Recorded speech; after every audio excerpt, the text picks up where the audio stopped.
We're here with YHWH Nailgun for Crack Magazine. You're coming off an absolutely brilliant show, I'd say, in a disused exit of a train station. Where would you guys dream of your music being performed next? You can go as abstract or real as possible. Oh, yeah. Hand raising system. Bottom of the ocean. Yeah. All the way down the unexplored region. Or all the way up, you know. We just did all these shows in sort of like unique places, so I think my head right now is sort of craving like. What's the other unique places? We played at a fraternity house in LA, yeah, which was really fun. But it was fun. And then we played at this like German like beer hall place near our house. We've been talking about trying to play in a prison. Okay. I don't know how. Still active. No, like For the prisoners. like Johnny Cash. Okay, wow. You know. Yeah. But it's like a cool thing. I think you can just do that. yeah, it's cool and like it's good. surprisingly. Yeah, like I think it would be kind of like viable actually. I think we could do it. Yeah, there's like I think we got like a list of contacts Yeah. of like how we can reach out. Manager.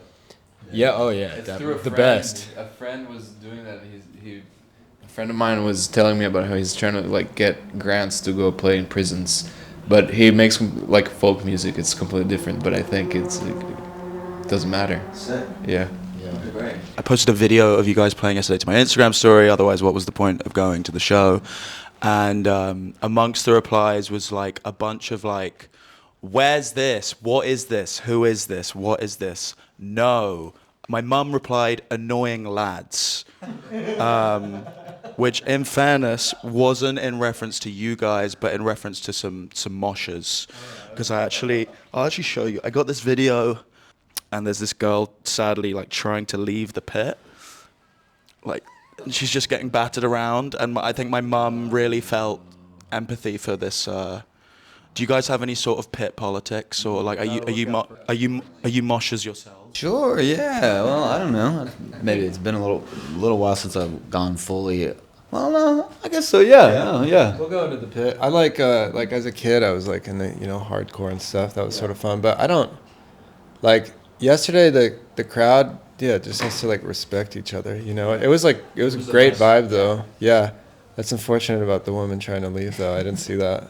I think she made it out okay. Yeah. That's good. I felt okay posting it. Mm-hmm. It didn't feel like that was actually a bit much. Yeah. But my mum didn't agree. I like that that's the thing that she looked at first.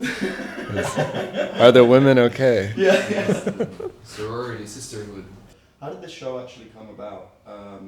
Because I was saying to Annette before, it's very refreshing. In London too, like there are a lot of shows that happen in unexpected locations. But to be honest, it usually feels like a gimmick of some kind. It's like, I was telling you guys before about like we threw a rave in a chip shop or an off license or something, and it's sort of just for TikTok.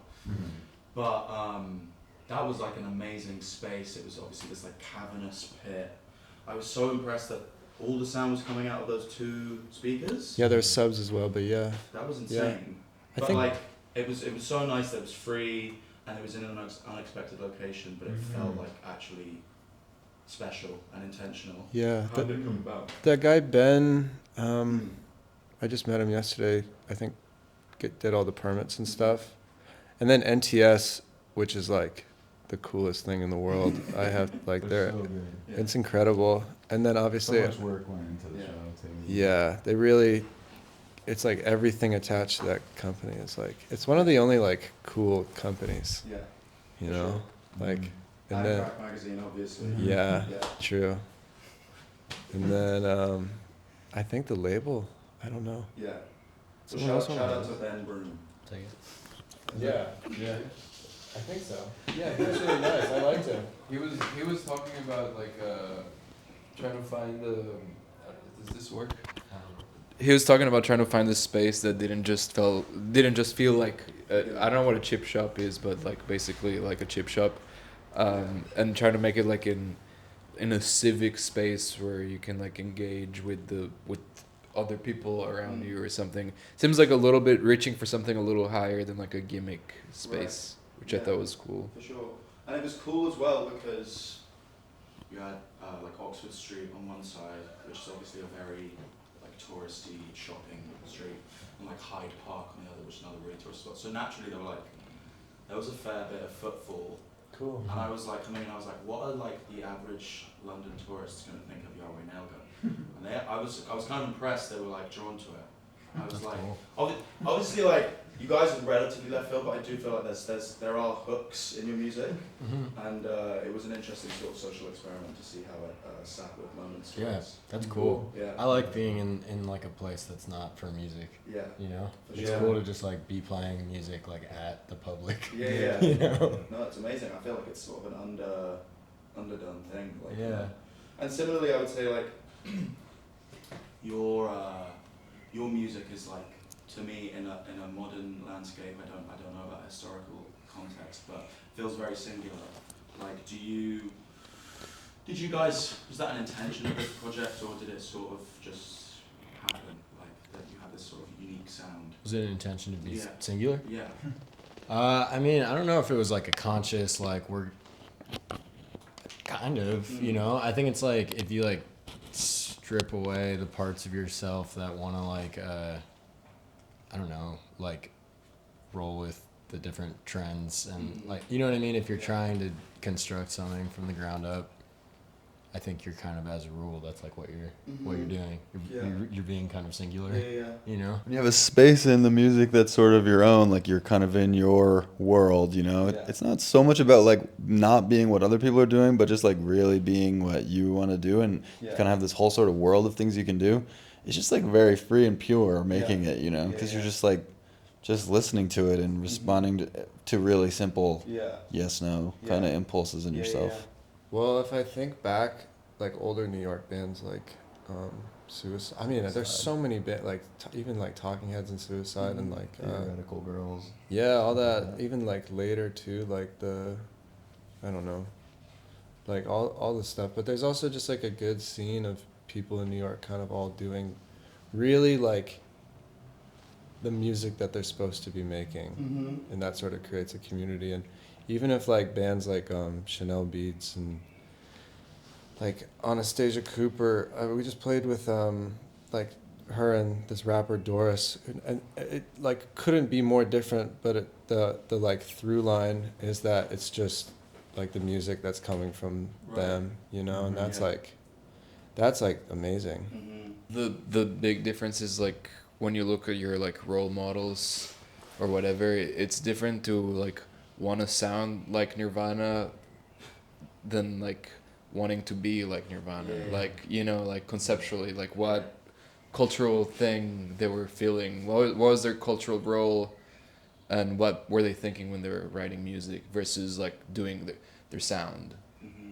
And I feel like in New York historically there's been a lot of bands that were trying to do something new, and then there's bands that fell into the trap of like, oh, we like Suicide, so they end up sounding like Suicide, but it doesn't, it just doesn't hit because Suicide already existed. Right.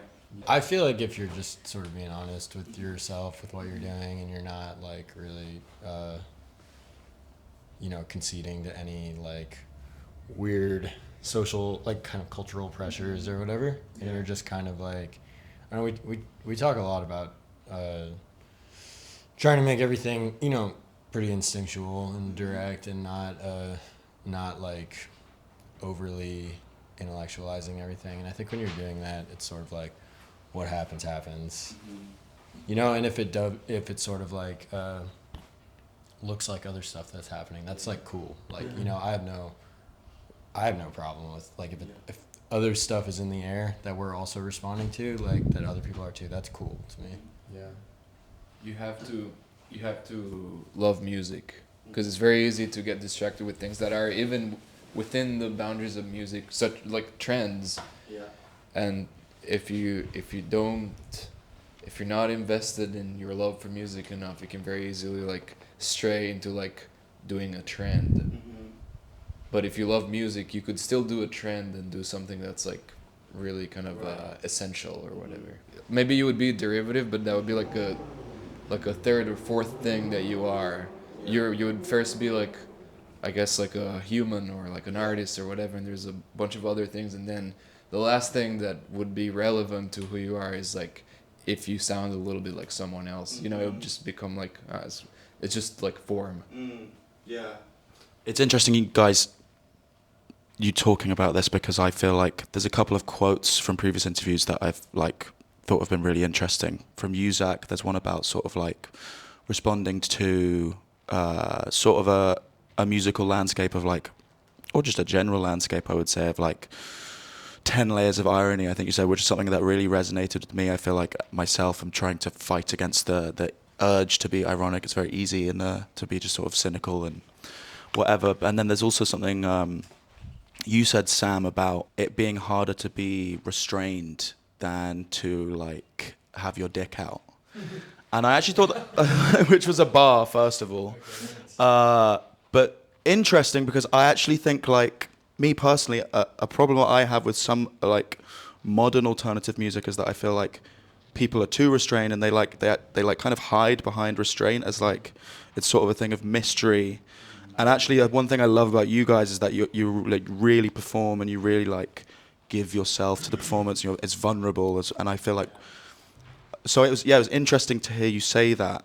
I think I don't know, this might just be sort of like words, but I think there's a difference between like restraint and like maybe like inhibition or something, you know, where it's like, to me, because I feel you, there's a lot of music that I feel like is overly restrained, and it feels almost like repressed and sort of like too shrunk down into like, you know.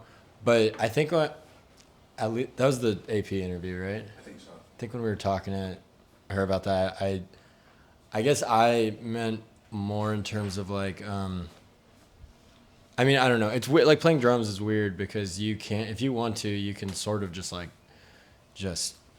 do whatever you want. You can like fill every little bit of negative space in a song, and it's actually, by the way. thanks. But it's actually like way easier to do that than to kind of like pull back and try to like leave space, and you know what I mean, like that, like the kind of.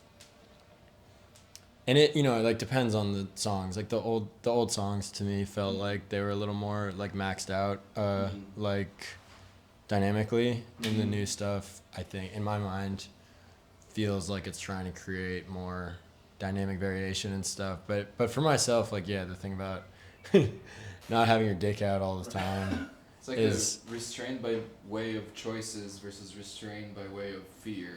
Yeah, right. Like being restrained because you're afraid of. You also don't want to be afraid to have your dick out. Yeah. You know, you have to be willing. Yeah. That has to be on the table. I find it hard think. to get my dick out sometimes. Yeah. No, I feel you. There's some new sounds. The new direction I guess we're going is like kind of, I don't know, we're always just trying to like feel a new thing, you know, and I think for the synths and the like stuff that I do, early on was like very low and heavy, and now it's sort of something else, squeaky and high. But it also is still low and subby. It's a little bit of everything. They just added a new piece of gear that I'm excited to get to use more, you know, and it's we're all just sort of like pivoting into like a different thing. I'm excited for the future. I feel like an underappreciated part of your music is like some of the harmonies you guys get at points when it's like those super epic, like big moments, Yeah. and it feels like a lot of it is coming from your guitar. I don't want to get too nerdy. It's both of us, Music might the be- note bros. Yeah, the note bros. Yeah, definitely. One of the goals for me when I'm writing guitar parts is I don't want it to feel like I'm doing like noise guitar, you know, which I love and I think it's awesome. But I want it to feel like more like chords in a song, but also in a non-traditional way. I would say, like, I don't know, when I was a kid, it was a lot of, like, we would go to, like, hardcore shows because that was just, like, what there was, you know? And I remember, like, my friends and I were all kind of sort of, you know, artier and wanted to kind of do it, you know, we would go to, like, a hardcore show but dance in, like, a funny way or something, you know? But we did it a lot, actually, and I feel like at one point I was like, oh, that kind of was, like, that probably wound up in Yeah. the shows, you know. Yeah. But it really is like I couldn't. I would feel like really silly thinking about dancing Right. ever, you know, or you know, Right. there's something kind of nice about that too, you know, like just you do it all the time, and it's kind of what your whole sort of kind of career is around, and you just never ever think about it at all. Mhm. Voice, I think about though. Yeah. I like treating it like an instrument and thinking about different techniques and stuff. you Yeah, know. for sure. Do you like take extra care to take care of your voice or look after your voice? Yeah, use like techniques and stuff. Yeah, I do warm ups and things like that. Smoke? No, I quit. Yeah, That's quit good. cigarettes. Yeah, yeah. Okay, and then, like, as I focused on every other band, it's hard not to focus on the drums in YHWH Nailgun. But one thing I wanted to ask you about is like the move away. You guys don't want to become the Rototom band. Oh yeah. Which was like Yeah. obviously like a cool part of the music. Yeah. Part of the first album. Hmm. But yeah, I thought it was really nice to hear you guys say like, yeah, we don't want to be like typecast like by our tools. Yeah. Is that sort of your decision? No, it's sort of like we all kind of arrived at that. Yeah. I feel like I went a little back and forth about it, you know. Yeah. Partly because I'm like gonna have the Rototoms for the foreseeable future. You know what I mean? So I was like, and it's kind of funny like when we're playing the new songs, it's like, you know, we've been starting the set with like Yeah. Magazine, and I don't touch the Rototoms, and Right. it's kind of funny to like I've been like restraining myself Yeah, to yeah, use for to use sure. that word, but yeah, like I don't know, I like just see myself as like playing drums, you know what I mean, and I've kind of never really been like a gear guy, Yeah. and I kind of like I think it's really cool to introduce new stuff and like expand the palette or whatever, but I also like kind of compulsively like like I like taking stuff away, you know, Yeah. and so I never thought of myself as like the Rototom guy, Yeah. you know. But it sort of like was a tool on the first Right. album, you know, and I love how we used it Yeah. then, you know. But yeah, like I don't know, I just like play the drums, Yeah. you know. And it's like that can mean to me that can mean like any number of things. I don't want to feel like constrained Yeah. by any one piece of equipment. For sure. Sort of what I was saying earlier with like the sounds that Steve and I are doing too. It's like you just sort of change it at some point. Yeah. You know? Yeah. Being friends is like a big part of it. I think you have to like communicate with these people without words, you know, and Right. like it's super important to develop that language, and it takes a lot of time. And if obviously we're like all inspired by a lot of different things and a lot of similarities, but I think it's important to like focus on like what is coming out of you, Mhm. you know, Yeah. and combine it with the three other people in the band, Mhm. and then that sort of you find that similarity within that, and that sort of grows into something, Yeah. you know. But I'm all in favor of being friends in the band. Expanding on that, Yeah. we were talking earlier with Korea, and about it's like a shared sense of humor thing. Of like you have your own group of friends, and you know what lands amongst your friends. Yeah. When you riff with your friends, I guess it's kind of analogous to how you make music with your friends, Mhm. which I guess not in every case the band gets along. You can still make great music by being an asshole. Yeah. So, many cases, but in our case, we just like get along really well, and we have our own kind of a language that we speak with each other, and it just kind of comes out naturally. Mhm.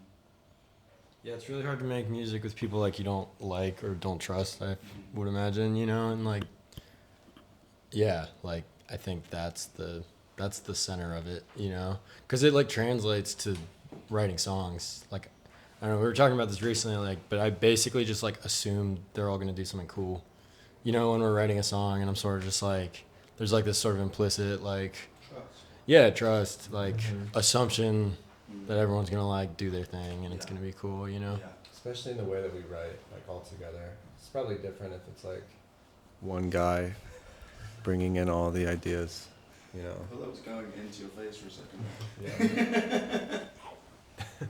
There was like that, like there's that band Caroline. Do you know them? Oh yeah, from London. Yeah. They're like, we were hanging out with them at some festival and watching them play. It's like it's amazing because you can tell that they are all such good friends, and then you can sort of hear it in the music too. And I remember talking to them about that after the show or before, or whatever. And it's cool. I mean, that's like a bigger operation than us, you know. For sure. But But how many? 8? 8 or, yeah, well, it's 9. They're even the sound guy Sid is like part of the band too. It's like it's just cool. Yeah. They're amazing. Yeah, they're awesome. Yeah. Indeed. And they must, you know, and you know they're in it for the right reasons because you know their splits are getting. Yeah. How many? They're not in it for the money. No, exactly. Not like us. We've all had that thought. Yeah. Am I right in thinking that you play extended versions of the songs live? No. No. Okay. I thought, because I was like, I think Casper told me that. Well, he must have not, because he should know better than me. But I think it got thrown out at one point Yeah. that we were gonna do something like that, but it was. and it just was doesn't make so. sense. Was it unintentional to like? Did this just happen, or like, was this planned? The choice. Yeah. Chosen before we we were Okay. working on 45 pounds. But purely to benefit the music, wasn't Like it? it was a kind of like interesting next Yeah. step, you know. Yeah. Like it was a kind of like sort of doubling down on what we've been doing, Yeah. you know, in a different way. Kind of like an exaggeration, I guess. Right. In a way that was like kind of funny, but not just tongue in cheek. Like was also kind of like it would be interesting to see what that feels like a bunch of songs smushed together like a ball of pieces of gum. Yeah. You know. Yeah. Like you just have it all at once. I really am just kind of excited by the feeling of being like totally overwhelmed by music, you know, Yeah. and feeling like there's more than I can process Yeah. happening, you know, and Yeah. I have to go back and dense. But also, I don't know. The more we've done a bunch of interviews today, so I'm fresh on this topic. Yeah. But it was also kind of like a way to kind of like participate in a sort of accelerated, you know, pop media landscape while also trying to do something, you know, doing it in our way, which is like, you know, you get making something really rich and dense, but also really quick and immediate. You know, that was like those two extremes at the same time. I think was really interesting and Yeah. exciting. You know? I think the easy thing to do is like let everything breathe and like make sure everybody like, did you hear that part? You know what I mean? Like repeat something multiple times to like really like let it sink in. And I feel like it's way harder and also kind of more effective sometimes to like be like, all right, one chorus or whatever, you know, or like this phrase happens twice the whole song, you know? So, yeah. Sorry. To not rely on repetition for catchiness or something like that. To just kind of, be concise. Even like when the lyrics came in, it just like made everything kind of really make sense. I feel like before the lyrics, I was like, okay, we got something, but it's still, you know, I gotta hear the full story to know if this is really complete. And then it was. I guess like an easy sort of emotion to associate with your music is like rage or something, but like just that sort of feel like it only scratches the surface for you as writers, like especially you, Zach. I sometimes can't pick out what you're saying, I'll be honest, but like what kind of actually I've read that you said it's kind of hard to describe what feelings you're trying to get across, but like beyond rage, do you feel like what are you trying to convey? Yeah. I don't know that I feel exactly rage, you know? Like, I don't know that I'm, like, particularly full of rage. Yeah, you guys definitely fit the mold of, like, a kind of a hardcore adjacent band that are actually all really nice guys. Yeah, no, I don't know, man. It's like, it's funny how you can sort of put all of these, like, conflicting emotions into like an arena together, and then you can kind of be in this. I guess that's kind of like how I think about like rock and roll now, honestly. Like it's funny, I sort of have this like evolving kind of like sense of what that is, and like at a certain point I think it kind of clicked, like it's this sort of like combination of a bunch of different like feelings. It's like a sort of state, you know, that you perform and it's so easy to just like be feeling any way and do it, Mhm. still do it, you know, Mhm. like, but it's always kind of like it has a violence to it. I'd say maybe violence is a better word than like rage, I guess, like, because it's like, but I don't know, it's mysterious. It's very big and mysterious. Yeah, for sure. Like when we started the band, I know I personally had the feeling of like, I mean, I think there's probably all kinds of factors going into this, but I sort of had the feeling of wanting to like provoke people with the music or like make music like at people. And I don't really feel that way anymore. It's like a little hard for me when I think of just like, because you know, I'm mostly just talking about like the general like vibe or like sentiment of the songs. You know, I don't really think of them as necessarily like rage, like directed at like a person or something. Yeah. But it feels like, you know, it's just like we're trying to sort of like pull from these like extremes or whatever. You know, so it's like, I think, like to me, the thing that's always like really exciting about writing music is when like in one song or in like, you know, 40 seconds or whatever, you can get like, it's like real kind of like coldness and then like kind of like ecstasy and then, you know what I mean? And it kind of keeps it from like falling into any like easily like nameable, like that's an angry song, Yeah. you know? No, I guess it's like, it's kind of a, I don't know if misnomer is the right word, but a misinterpretation, I guess, of like when you see people moshing, you just assume it's rage. But actually, I would say, especially at your shows, it's like sometimes it's those like epic moments of like harmony that really send people into like. Yeah, they're like happy. Like they always look like it's like joyful moshing. Honestly, you know. It's good to like know that people are smiling when they're doing that at shows, because if they were like going in with like some sort of weird dark intensity, then That would be no good. that would be really crazy. that's not what we want to be. And yeah, it's like that would be sort of like, I feel like I would have to like evaluate what. That would actually be like, that would be like Yeah. such like actually envisioning that would be like a terrible vibe. Because that means then like we are, it's like then our music would be like, Yeah, what'd you say? Wouldn't go down well at the prison. no, it would be like, it would just be like there's like there are things like bands that sort of have that vibe if you want that vibe, but it's good to know that we're not doing that, even though we sort of maybe share like musical sounds with certain hardcore or whatever. Yeah. Well, one thing. Sorry, you go. Well, there's this guy that I know is this kind of really interesting poet character, and he was talking about writing a poem, and he's like, I like to watch him fight.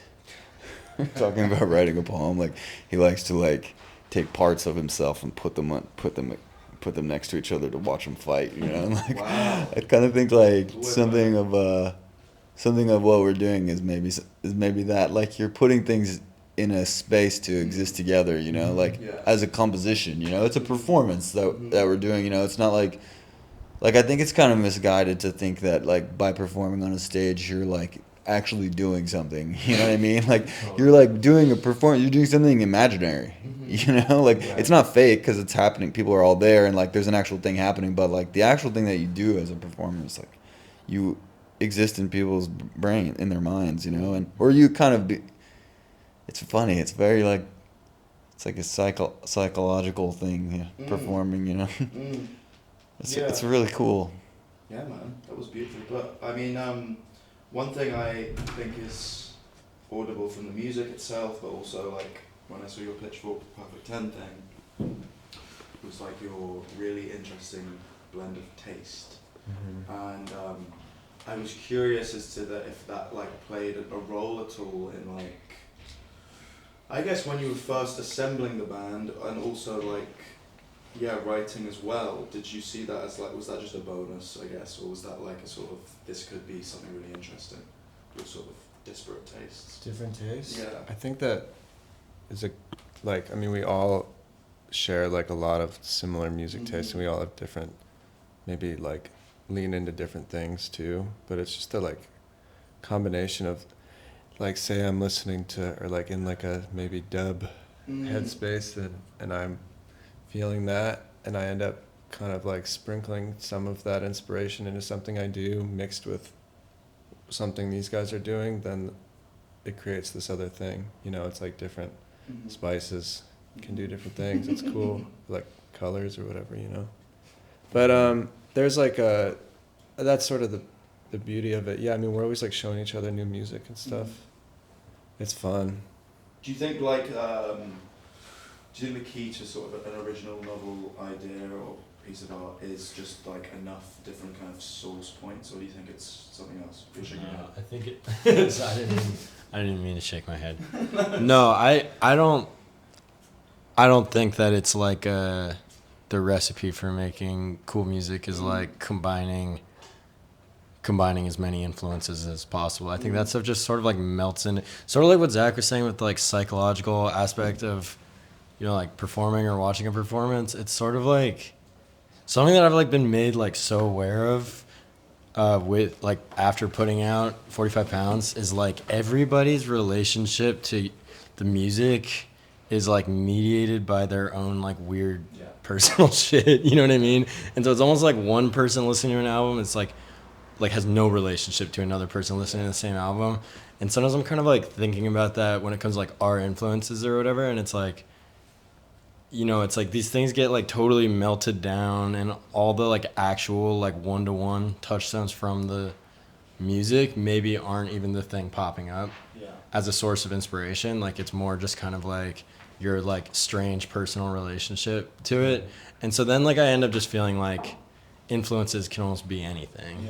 Like it's like obviously we all listen to a lot of music, but like what actually goes into the songs is like totally impossible to put your finger on. It's like this come from just music.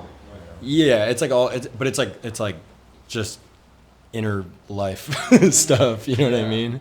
No, I feel like that when I talk about, like, I'm sure you guys get it because your music is kind of hard to pin down genre-wise, but like when you're describing, you're trying to categorize music to someone, it's almost, it can be really stupid sometimes because you don't know what their musical experience is. Yeah. Totally. So like everyone's experience is completely different. That's why rock and roll is such a nice thing to talk about, you know what I mean? It's like awesome talking to like you know, like my great uncle or something being like, it's a rock band. You know? And it's like, and that's true, I think. You know? And if you want to get specific, usually I'll try to, instead of using like a genre tags and telling my great uncle that we're doing like a whatever post-industrial music or whatever, I'll try to find like word descriptors of like how it feels like. I don't know, it's dancey and it's violent, things that maybe he can't like conceive of within music, but at least they're like words that he's familiar with, and it kind of like does kind of describe the sentiment of listening to the music. Keep thinking about how like Throbbing Gristle used to call themselves a rock band. You know, that's sort of like not that we're like Throbbing Gristle, but just the sense of a band like that, like just sort of saying that they fall under the umbrella of what it means to be a rock band. You know? Okay, there's a lot of discourse at the moment about what makes a New Yorker a New Yorker. Does a New Yorker have to be from New York as like a band of sort of people living in New York who, some of you are from New York, some of you are not. We're not from New York. Most New Yorkers are I don't think you can call yourself a New Yorker unless you're from there. But it's the city of transplants. I know, but that's... I'm from New Jersey. I don't have that much sympathy for native New Yorkers. I feel like you grew up in the coolest place ever. It is the center of like, I'm not like nervous living there, worried about what the people there. Identity. Yeah, but like, they had it. If you're too hung up about that shit, it's like go find something to do. It is the best city in the You guys world. might be thinking about yourself too much. Really, I'm from the highway. Okay. Yeah, we're all from like nowhere. Well, it's such magic that you guys met. It's New York. Through New York. It's the magic of New York. Yeah. Do you believe in guilty pleasures in music? No, I don't. We play a lot of music that we're giggling about. We like, there's like a lot of music that it's like, I think, like that. I think the thing for me is like stuff that I earnestly loved when I was like basically a little kid. Right. That I now I fully understand why like everyone thinks it's terrible, but it's still just kind of like in my brain, and there's nothing I can do about it, and I love it still, you know. And it does make you feel a little ridiculous sometimes, but you're also like, well, you shouldn't feel guilty about it. That seems ridiculous to me too, to feel guilty. Guilty pleasure, I don't know. Yeah. Alice in Chains. Yeah. Well, similarly, I like, there's one question I love to ask anyone I interview. How much of your music taste do you think is down to your parents? Because obviously you guys don't make, I'm like, what do your moms think of the music you guys make? My mom loves it, Yeah. but I think it's because I'm in the band. Okay. She doesn't listen to this type of music. Yeah. My mom like does not like it, but it's growing on her. It's obviously like not the most expected. Yeah, she's proud of all of Yeah. us. Yeah. Me the most. Yeah. My mom's proud of Jack the most too. Sam's mom is proud of me too. So is Zach's. And I think the fact, like in the beginning, my parents were hip. They played like cool music growing up, but then I think you just like rebel against it, or you like find your own thing. Yeah. You know? I kind of think it's like generations, like millennials were into like the Beach Boys kind of vibe, you know, and like we're sort of on the cusp. It's kind of like our parents were, my dad was playing like the Cars, you know, and like I feel like that kind of thing does pass down, because I can definitely feel like 80s vibe, late 70s vibe in our stuff, you know, and Yeah. seems like younger people have that too, like Yeah. 80s type shit. Yeah. I don't know. Nirvana. My dad's like into really cool music, but we like diverged. I think when I was in high school, Yeah. at some point, like I started liking stuff that he didn't like, Yeah. and then I was like, oh, I have to like chart my own path now. But then I feel like in like mid-20s, I was like, all this stuff that I actually didn't really love that my dad would play when I was a kid is like some of my like favorite music now. Yeah. You know, I like came back around on like Sun Kill Moon and stuff. Yeah. You know. I've been listening to Marvin Gaye, like his entire discography, and it's like I grew up. D-bag. Yeah, I like grew up with like that and like Stevie Wonder and stuff, and I like didn't really, like it's obviously like the best music ever made, you know. And then it's like I just come away from it and then come back in, and I'm like, it's like a home away from home in a way. We're just sort of like, man, this is just the best. Yeah. Or the Beatles, or you know, any of those classics, Prince or whatever, you know. It's like just always perfect, you know. Yeah. If magazine was a celebrity, who would it be? Who was that guy that went From to? Possession. Hold on, I'm gonna think of his name. Sean Penn. Did you see the video of him the other day, like barging past someone to get with a cigarette? in his No, mouth? but that's perfect. Sean Penn is There you so like so he's sick. awesome. Yeah, that's he cool. rules. I was just thinking about when he like signed up to go like fight in Ukraine. Didn't he? He did? Remember that? Yeah. Really? I'm pretty sure he flew to Ukraine and was like, I'm gonna fight Russia. Oh, because he What? won He Best was like- Supporting he was like Actor and wasn't there because he was in Ukraine. Yeah. What? No way. Yeah. Wait, really? So Yeah, he he did also go? smokes, like, he's the only guy that smokes inside at those events. And I like tell him to stop, and he's just like, I'm Sean Penn.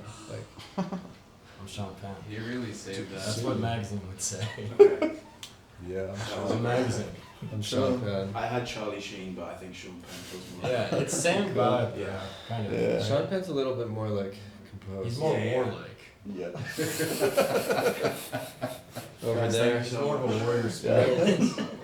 Thank you. Charlie Sheen, wow. All good?